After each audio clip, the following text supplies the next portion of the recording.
Hello मेरे प्यारे बच्चों, मैं हूं सुधीर पांडे और आप देख रहे हैं 100 times education classes the branch of knowledge. तो बच्चों, हम लोग पढ़ रहे हैं क्लास 10th की केमिस्ट्री। जैसे निरंतर पढ़ते थे आज भी वैसे ही पढ़ेंगे। आपका बोर्ड एग्जाम होने वाला है तो उसकी चिंता बिल्कुल भी मत करिए, वो सब जो है हम पर छोड़ दीजिए और अपनी पढ़ाई पर छोड़ दीजिए। आपसे रिक्वेस्ट है कि प्लीज अब हम वही वीडियो डालेंगे जो ज्यादातर क्या है बोर्ड में पूछे जाते हैं। वही चीज जो अभी पढ़ा रहे हैं बस आप उसको पढ़ लीजिए और आपका सब कुछ एक महीने में कंप्लीट हो जाएगा, पूरी की पूरी साइंस। तो बच्चों, ज्यादा टाइम न लगाते हुए बोर्ड स्पेशल हम लोग पढ़ते हैं कि जो बोर्ड में ही पूछा जाएगा। जितने भी क्वेश्चन अब तक पूछे गए हैं सबको एक जगह हम लोग करते हैं। तो आज के टॉपिक में हम लोग उसी को कंटिन्यू करते हैं, थोड़ा सा जो हम लोग पढ़ रहे थे कि तत्वों का निष्कर्षण कैसे किया जाता है। तो हम लोगों ने बेटा देखा था कि सक्रियता श्रेणी में जो सबसे नीचे आती हैं धातुएं, उनके निष्कर्षण को हमने देख लिया था। अब हम बेटा देखेंगे कि जो सक्रियता श्रेणी के मध्य में आती हैं धातुएं, उनका निष्कर्षण कैसे किया जाता है, उनको हम लोग कैसे निकालते हैं। तो चलिए बच्चों, जल्दी से इसको हम लोग देखते हैं। टाइम कम है और पढ़ाई ज्यादा करनी है तो कंसंट्रेट हो जाइए। इस समय जो है एक महीने में पूरे साल भर की पढ़ाई होगी, क्योंकि ध्यान बहुत केंद्रित रहता है। दिमाग में रहता है एग्जाम होने वाला है, तो आपसे कोई काम कहता है, आपसे कोई टहलने के लिए कहता है, कोई घूमने के लिए, कहीं शादी ब्याह में कहता है, तो दिमाग में अगर नहीं यार अब नहीं जाएंगे, हमारा का है एग्जाम, तो बेटा ध्यान केंद्रित रहता है। इस एक महीने में आप पूरे साल भर की पढ़ाई कर सकते हैं। तो आइए आज के लेक्चर में हम देखते हैं कि सक्रियता श्रेणी में मध्य में आने वाले क्या है तत्वों का निष्कर्षण।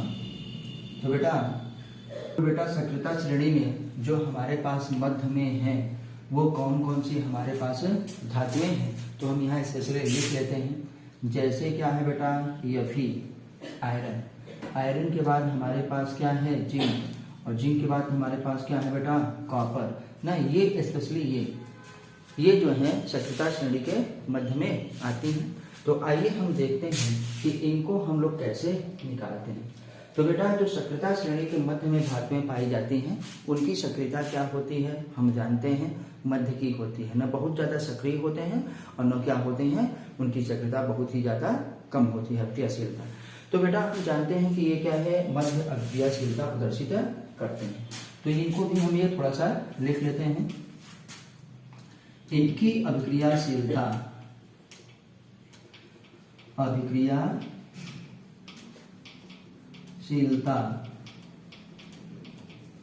मध्य में होती है, मध्य में होती है। इसका मतलब बेटा न ज्यादा बहुत ज्यादा सक्रिय और न क्या है बहुत ही कम निष्क्रिय, ऐसा नहीं है। तो आइए अब हम देखते हैं। तो ये या तो अपने कार्बोनेट के अयस्कों में पाए जाते हैं या तो सल्फाइड अयस्कों में पाए जाते हैं। तो याद रखिएगा ये लोग कैसे पाए जाएंगे, आओ पहले देख लेते हैं। ये बेटा मुख्यतः है कार्बोनेट अयस्क,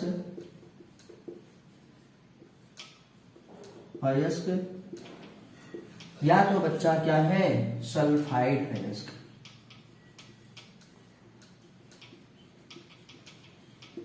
अयस्क के रूप में पाए जाते हैं। अब हमको कार्बोनेट या सल्फाइड के अयस्क की अपेक्षा हमको क्या है धातु के ऑक्साइडों से धातुओं को आसानी से प्राप्त किया जा सकता है। तो हम यहाँ पे एक पॉइंट लिखेंगे। ठीक, क्या लिखेंगे बच्चा, देखिए लिखते हैं कार्बोनेट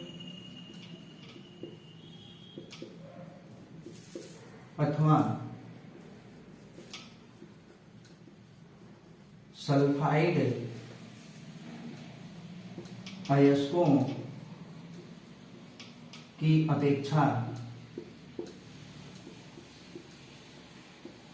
धातु ऑक्साइडों से धातुओं को आसानी से प्राप्त किया जा सकता है, आसानी से प्राप्त किया जा सकता है। तो बच्चा आपसे ये पूछा जाएगा कि हम लोग जो है बताइए धातु के जो कार्बोनेट होते हैं ना या धातु के जो सल्फाइड एस्क होते हैं उनको हम लोग क्या है ऑक्साइड एस्कों में क्यों बदलते हैं। तो ये बहुत बड़ा जो है एग्जाम्पल है हमारे लिए कि ये क्या होता है बेटा, धातु के ऑक्साइडों से हम लोग क्या है धातुओं को आसानी से प्राप्त कर सकते हैं। तो इसलिए हम क्या करेंगे, पहले धातु के कार्बोनेट को या क्या है सल्फाइड अयस्कों को हम लोग किसमें बदलते हैं बेटा, धातु के ऑक्साइड में बदलते हैं। तो कार्बोनेट अयस्क या सल्फाइड अयस्क को कैसे जो है ऑक्साइड अयस्क में बदला जाता है, इसके लिए हम इसको क्या करते हैं, इसका करवाएंगे निस्तापन। क्या करवाते हैं, निस्तापन न किसका निस्तापन होता है, कार्बोनेट वाले अयस्क का। ये सब आपके एक नंबर के क्वेश्चन है बेटा कि निस्तापन किसका किया जाता है, कार्बोनेट वाले अयस्क का। अच्छा, इसका सल्फाइड वाले अयस्क का क्या किया जाता है, भर्जन। क्या किया जाता है, भर्जन। तो इसका बेटा यहाँ थोड़ा लिखते हैं और नीचे ताकि बराबर से रहे, क्या है भर्जन करवाते हैं। इसका निस्तापन और इसका क्या है भर्जन हम लोग करवाते हैं। तो अब ये देखते हैं कि जब निस्तापन और भर्जन करवाते हैं तो ये क्या हो जाता है, ये दोनों हमारे पास जो होते हैं चाहे सल्फाइड अयस्क हो चाहे बेटा कार्बोनेट अयस्क हो क्या बदल जाते हैं, ऑक्साइड अयस्क में बदल जाते हैं। तो ये क्या हो जाएगा, धातु ऑक्साइड, या इसी को आप कहेंगे धातु के ऑक्साइड में बदल जाता है। अब बेटा जब धातु के ऑक्साइड हमको प्राप्त हो गए तो उसमें से ऑक्सीजन को बाहर निकाल देंगे और हमको क्या है धातु प्राप्त हो जाएगी। तो हम लोग क्या करवा देंगे, अपचयन। क्या करवाते हैं, अपचयन। तो क्या करते हैं, यहाँ पे करवाएंगे बेटा अपचयन। अपचयन करवाते हैं और अपचयन करवाने के बाद तो हमको क्या हो जाती है, शुद्ध धातु प्राप्त हो जाती है। क्या है, शुद्ध धातु प्राप्त हो जाती है या धातु प्राप्त हो जाती है, फिर उसको और हम शुद्ध करते हैं। तो बेटा हमको सबसे पहले देखना है इसमें क्या होता है निस्तापन और क्या होता है भर्जन। तो आइए देखते हैं। तो क्या करते हैं, धातु के हमारे पास जो कार्बोनेट हैं उनको जब हम क्या करते हैं बेटा, क्या है बताइए, आप लोगों को पता है सीमित क्या है वायु की मात्रा में अधिक ताप पर गर्म करते हैं तो वह किस में बदल जाता है, धातु ऑक्साइड में। आइए इसी को देखते हैं। तो आप नोट कर लीजिए जिनको करना हो, फिर आगे बढ़ते हैं। चलिए बच्चा, थोड़ा ठंडी ज्यादा है तो बोर्ड में ये सूख जा रहा है तो हम पूरा हटा देते हैं ताकि ऊपर से जो है अच्छे से आसानी से लिख सकें। अगर थोड़ा पानी होता है तो ये थोड़ा जल्दी से जो है साफ हो जाता है। चलिए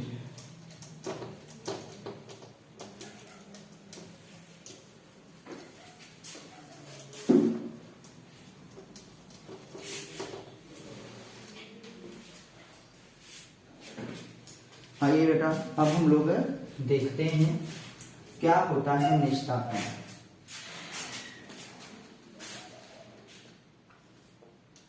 निस्तापन, निस्तापन को इंग्लिश में कहते हैं बेटा कैल्सिनेशन। कैल्सिनेशन, कैल्सिनेशन वह प्रक्रिया है, आइए देखते हैं। निस्तापन वह प्रक्रिया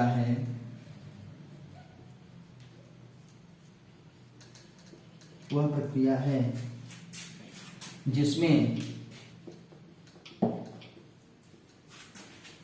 कार्बोनेट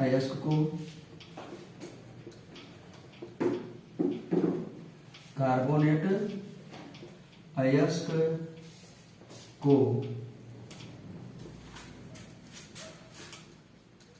सीमित वायु की मात्रा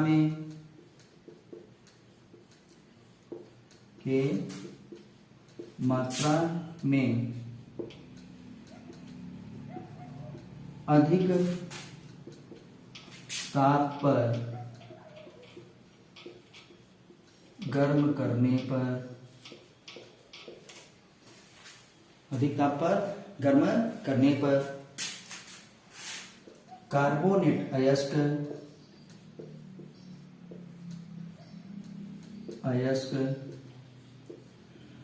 ऑक्साइड अयस्क में बदल जाता है। किसका भैया? धातु का ऑक्साइड, क्योंकि उसी को तो हम लोग निकाल रहे हैं। ऑक्साइड अयस्क में बदल जाता है। आइए इस जो है रिएक्शन को हम लोग जो है अभी देखे थे, तो इसको हम वाक्य के रूप में देखेंगे। इसको अब हम क्या है रिएक्शन के रूप में देखेंगे। तो निष्तापन को याद रखिएगा कि बेटा वह प्रक्रिया है जिसमें धातु के कार्बोनेट अयस्क को सीमित वायु, याद रखिएगा यही सब तो क्वेश्चन है, कितनी वायु चाहिए? सीमित वायु, लिमिट या वायु रखेंगे नहीं तो मामला गड़बड़ा जाएगा, भर्जन हो जाएगा। तो क्या होगा? सीमित वायु की मात्रा में अधिक ताप पर, क्या बेटा? अधिक ताप पर गर्म करते हैं तो कार्बोनेट अयस्क क्या है? ऑक्साइड अयस्क में बदल जाता है। इसका एक जीता जागता एग्जाम्पल बच्चों हम लोग देखते हैं। क्या? जिंक कार्बोनेट हमारे पास क्या है? जिंक कार्बोनेट हमारे पास है। देखते हैं Zn है ZnCO3 जिंक कार्बोनेट है। अब इसको बेटा क्या है बोले हैं? देखो ये धातु का कार्बोनेट अयस्क है। इसको जब हम क्या अधिक ताप पर गर्म करते हैं तो ये क्या हो जाता है? टूट जाता है। किसमें? ZnO में, जिंक ऑक्साइड में, और प्लस किसमें क्या है? CO2 कार्बन डाइऑक्साइड में। तो देखिए हमको क्या है, ये क्या है बेटा? कार्बोनेट अयस्क, कार्बोनेट अयस्क, कौन सा कार्बोनेट अयस्क बेटा? जिंक क्या है? कार्बोनेट। इसका नाम क्या हो गया? Zinc carbonate. और यह बच्चा किस में बदल जाता है अधिक ताप पर? बताइए। ऑक्साइड अयस्क, ऑक्साइड अयस्क। कौन सा ऑक्साइड अयस्क बेटा? Zinc oxide, zinc oxide. इसमें क्या हो गया? परिवर्तित हो गया। तो ये हमारे पास कैल्सिनेशन हो गया, जिसमें निष्तापन हम कहते हैं जिसे। अब बेटा हम देखेंगे क्या होता है भर्जन। क्या होता है? भर्जन। भर्जन को कहते हैं रोस्टिंग।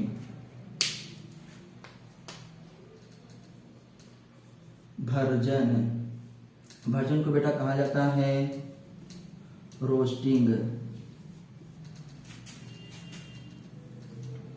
ठीक, तो भर्जन वह प्रक्रिया है, आइए देखते हैं, यहां से देखेंगे। भर्जन वह प्रक्रिया है जिसमें सल्फाइड अयस्क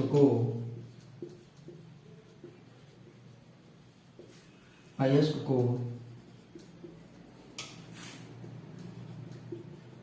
वायु की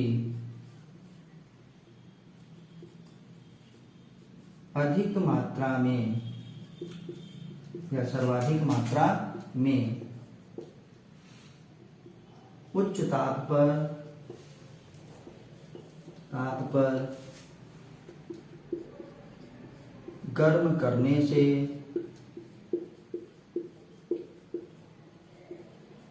सल्फाइड अयस्क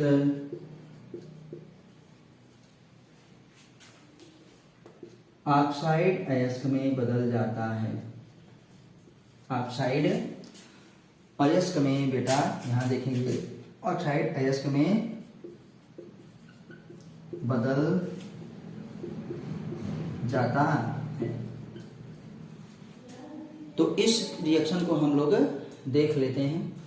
तो बेटा यहाँ पे जरूर याद रखिएगा कि भर्जन वह प्रक्रिया है, भर्जन में क्या होता है, सल्फाइड अयस्क को वायु की अधिक मात्रा में बेटा क्या है, उच्च ताप पर गर्म करते हैं, जिससे कि वह क्या है, सल्फाइड अयस्क क्या है, ऑक्साइड अयस्क में बदल जाता है। तो बेटा याद रखिएगा कि ऑक्साइड अयस्क यहाँ पे लिखना भूल गए हैं, अयस्क में बदल जाता है। तो आइए इसकी रिएक्शन को भी हम लोग देख लेते हैं। जिंक के ये क्या था, कार्बोनेट अयस्क। अब जिंक के हम लोग क्या देखेंगे, सल्फाइड अयस्क को ही देखेंगे कि कैसे वो जो है हमारे पास जिंक के ऑक्साइड में बदल जाता है बच्चों। तो चलिए देखते हैं।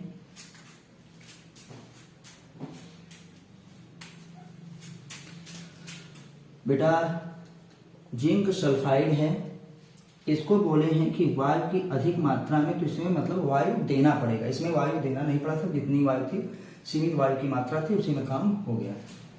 तो इसको हम लोग जब गर्म करते हैं तो ये बेटा देखो हमारे पास क्या बना लेगा, ZnO बनाएगा, एक जिंक ऑक्साइड। और सल्फर यहाँ से अलग होगा तो ये हमारे पास क्या बना लेगा, SO2। ये हमारे पास इतना होगा। अब इसी को हम लोग क्या है बैलेंस करेंगे। अब क्रिया बैलेंस नहीं है तो बेटा सल्फर यहाँ दो, मतलब सॉरी ऑक्सीजन यहाँ दो, ऑक्सीजन यहाँ पे, ऑक्सीजन यहाँ पे क्या है 2 है। तो इसको आइए हम लोग बैलेंस करते हैं। तो बेटा यहाँ पे पहले हम क्या करते हैं कि इसको 2 से गुणा कर दिए तो ऑक्सीजन देखो 2 ये 4 ऑक्सीजन हो गए। यहाँ पे 2 ऑक्सीजन था, 2 से गुणा कर दिए, 2 दूनी 4 ऑक्सीजन हो गए। इसके चक्कर में क्या होता है बेटा, हमारे पास क्या होता है, ये जिंक भी कितना हमारे पास हो गया 2। तो जिंक यहाँ पे कितना हो जाएगा 2, जिंक बराबर। अब सल्फर यहाँ 2 है, सल्फर यहाँ 1 है, तो यहाँ सल्फर के लिए 2 से गुणा करेंगे तो ऑक्सीजन कितना हो गया 2 दूनी 4 और 4 दूनी 6। तो यहाँ पे जो हमारे पास 2 है इसी को हम क्या कर देंगे 3। तो क्या हो जाएगा बेटा 3O2, ये हमारे पास हो गया। तो देखिए ये जिंक का ऑक्साइड बन गया। यहाँ भी क्या है जिंक का ऑक्साइड बना था और यहाँ पे भी जिंक का ऑक्साइड बना था। निस्तापन में क्या था कि पहले ये क्या था जिंक कार्बोनेट में था, और भर्जन में बेटा रोस्टिंग में क्या था कि पहले ये जिंक सल्फाइड में था। तो हम लोग इसको बदल लेते हैं। तो जो चतुर्था श्रेणी में मध्य में धातुएं पाई जाती हैं बेटा वो क्या होती हैं, उनकी अभिक्रियाशीलता मध्य की ही होती है, इसीलिए उनको हम लोग चतुर्था श्रेणी में मध्य में रखते हैं। तो वो जो प्रकृति में जब पाए जाते हैं तो अपने क्या है कार्बोनेट अयस्कों में और सल्फाइड के अयस्कों में पाए जाते हैं। तो धातुओं को कार्बोनेट या सल्फाइड अयस्क की तुलना में उनके ऑक्साइड अयस्क से प्राप्त करने में ज्यादा आसानी होती है। तो हम इन लोग इसलिए इन 2 विधियों के द्वारा कार्बोनेट अयस्क को किसमें बदल लेते हैं बेटा, ऑक्साइड अयस्क में, और सल्फाइड अयस्क को भी किसमें बदल लेते हैं, ऑक्साइड अयस्क में।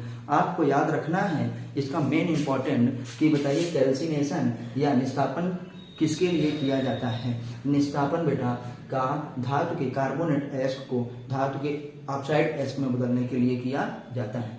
भर्जन क्या होता है, भर्जन सल्फाइड अयस्क का होता है ताकि वो क्या हो जाए, इसमें बदल जाए बच्चों, बताइए जिंक के ऑक्साइड या धातु के ऑक्साइड में बदल जाए। चलिए इसमें वायु की मात्रा सीमित रहती है निस्तापन में, और क्या है भर्जन में वायु की मात्रा सीमित नहीं रहती, सर्वाधिक रहती है, जितना झोंक सको उतना झोंक दो। तो अब ये ऑक्साइड में, अब ऑक्साइड में ये बदल गया बच्चों, तो हम लोग इसका चयन करवाएंगे। जिनको स्क्रीनशॉट लेना हो वो ले लें, हम इसको हटाते हैं।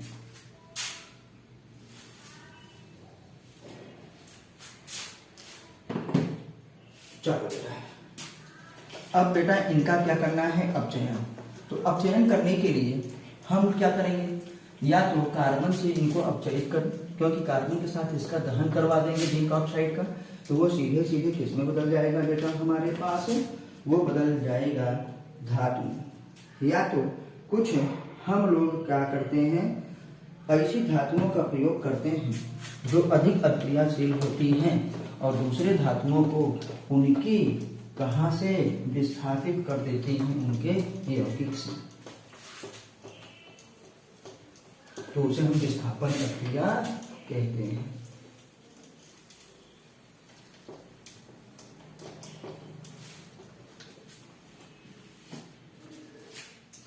तो बेटा आइए देखते हैं नेक्स्ट में। अब आगे हमारे पास क्या है, आगे हमारे पास है धातु के ऑक्साइड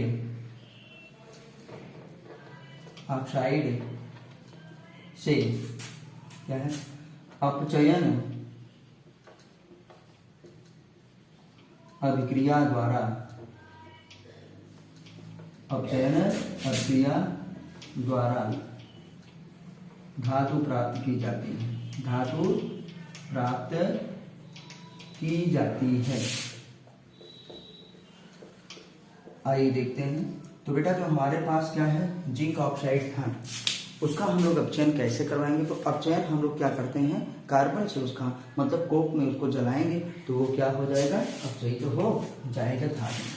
तो बेटा जैसे यहाँ पे देखें जिंक ऑक्साइड है बच्चा, अब इसको हम लोग क्या है, कोयला, कोक मतलब कोयला से इसकी अपक्रिया करवाए। ये है कोयला,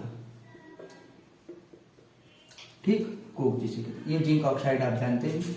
इसकी अपक्रिया हुई तो कार्बन क्या है, ऑक्सीजन को लेकर के चला गया और हमको क्या प्राप्त हो गई, जिंक प्राप्त हो गई।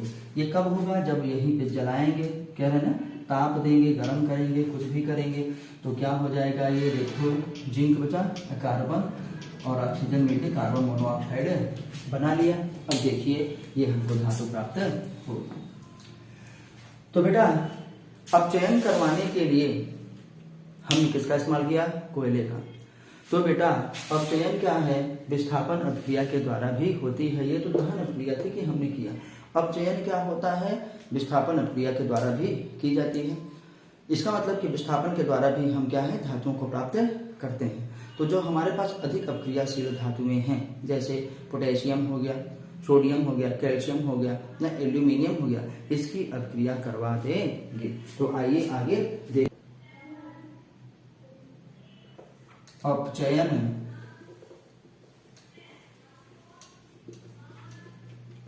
करवाने के लिए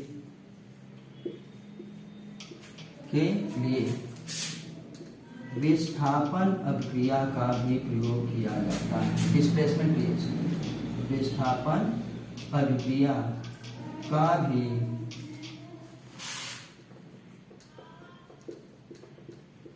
प्रयोग किया जाता है। तो बेटा आइए देखते हैं इसमें क्या होगी।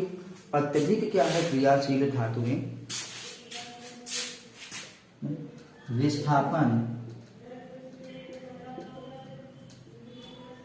अत्यधिक क्रियाशील धातुओं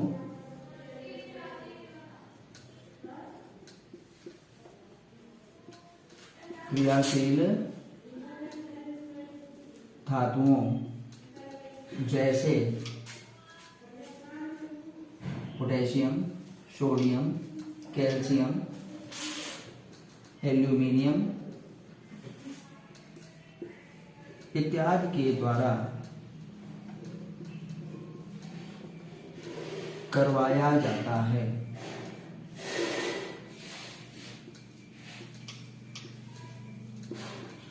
आइए बेटा अब हम लोग इसको देखेंगे। मान लीजिए हम कह रहे हैं कि जैसे हमको विस्थापन करवाना है, किसका एग्जाम्पल देखते हैं। मैग्नीज क्या है, डाइऑक्साइड है। ये मैग्नीज का ऑक्साइड है और उससे हमको मैग्नीज क्या है, प्राप्त करना है। तो इसमें हम बेटा किसकी अभिक्रिया करवा देते हैं, एल्यूमिनियम की। किसकी, एल्यूमिनियम की। तो जब एल्यूमिनियम की अभिक्रिया करवाए, इसमें क्या है, एल्यूमिनियम, तो अभिक्रिया हुई। अभिक्रिया होने के लिए एल्यूमिनियम क्या है, ऑक्सीजन के साथ क्या है, अभिक्रिया इसको लेके अलग हो जाता है, मैग्नीज अलग। तो यहाँ पे बनता है Al2O3। क्या बना बच्चा, Al2 हमारे पास है O3 और मैग्नीज क्या हो जाता है, अलग। मैग्नीज क्या हो गया, अलग हो गया। देखिए अब ये मैग्नीज ऑक्साइड था।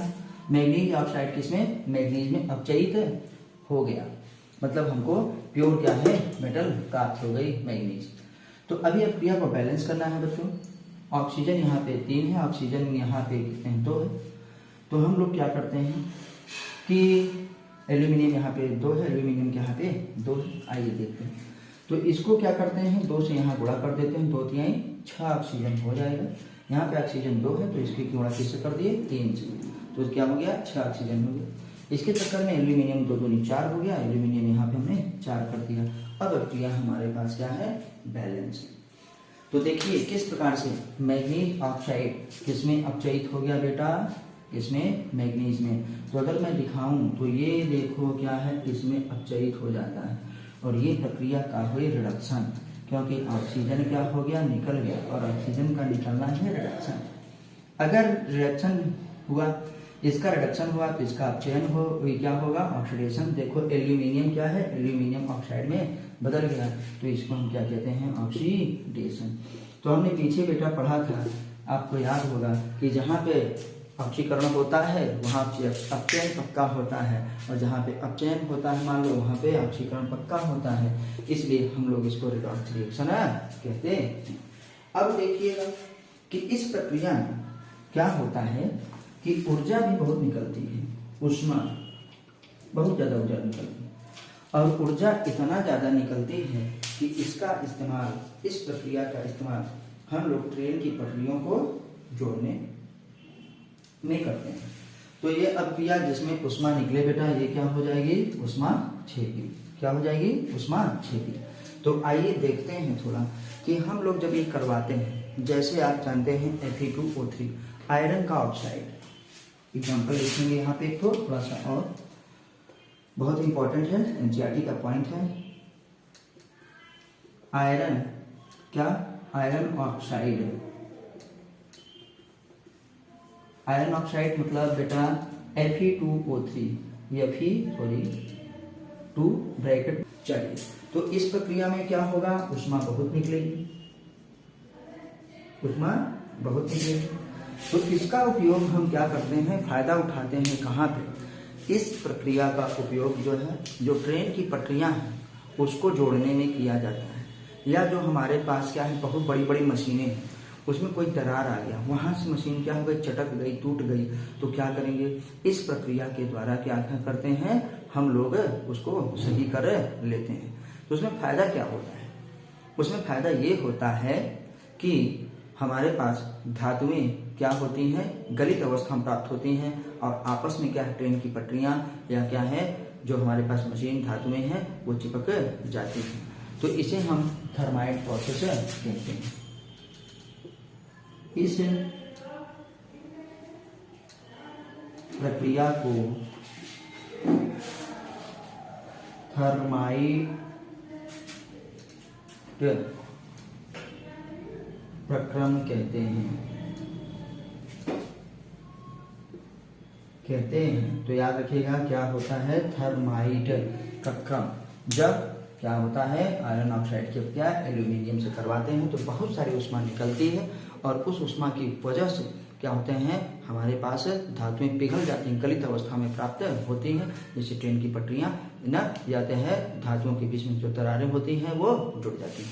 बच्चों, आपको ये वीडियो कैसी लगी आप हमको कमेंट के माध्यम से जरूर बताइए ना, और खूब एनसीईआरटी पढ़िए, हमारी वीडियो देखिए। अब हम इसलिए सिर्फ एनसीईआरटी पढ़िए। फिर मिलते हैं अगली वीडियो में, तब तक नमस्ते, जय हिंद, जय भारत, वंदे मातरम।